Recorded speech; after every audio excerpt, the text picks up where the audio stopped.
Buffer size, sample rate, and latency are very important items to understand no matter what DAW you're working within. I'll try to make this as simple as possible. Essentially, you're going to go to the preferences, again, my favorite place to be, and make sure that under, boom, the audio tab, your audio MIDI or just audio interface is selected, in which case mine is a Focusrite Thunderbolt, both in and out. I am at 44.1 in sample rate. I know that Emily has talked about 96,000 to be better, but since I'm playing so many instruments live, I need to kind of cut my losses a little bit there. Okay, so what we're really talking about is buffer size and latency. Right now, my buffer size is set to 64 samples. And this is basically how much data your computer keeps in the random access memory. And this is low. This is really low. But in terms of playing a live instrument, response time is really good. Okay, so it tells us that the input and output latency are just a little over 2 milliseconds, and humans cannot hear less than 10 milliseconds of a delay or latency.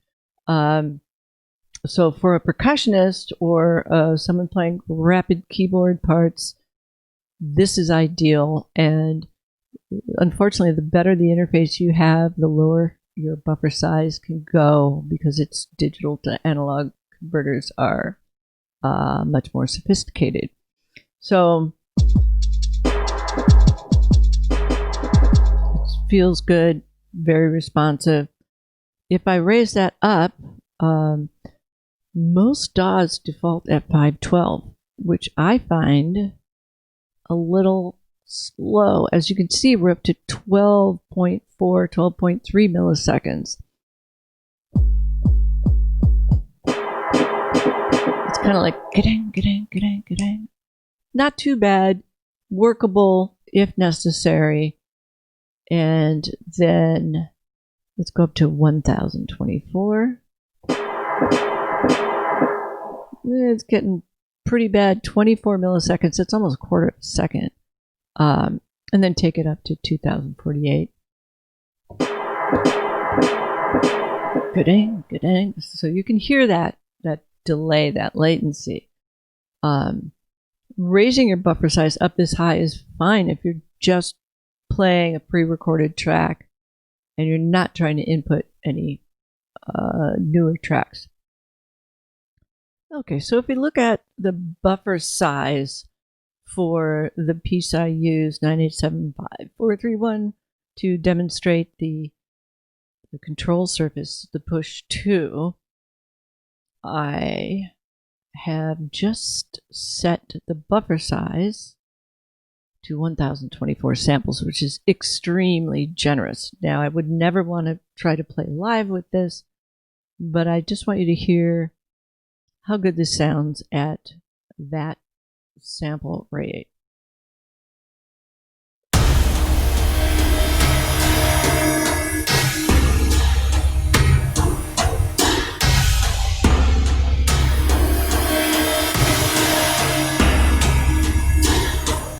Okay, so if I go back into my preferences, Command comma, or under the Live tab, Preferences, and change this to something lower, say 64 samples. I love to work in 64 samples when I'm playing live percussive elements.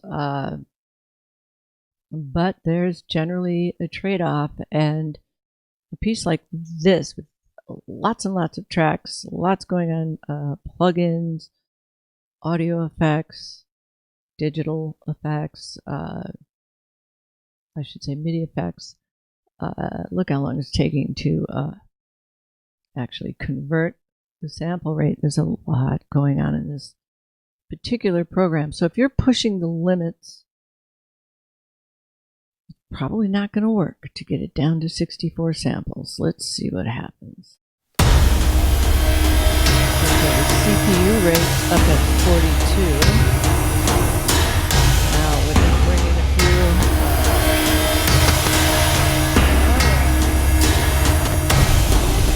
Okay, getting a little funky there.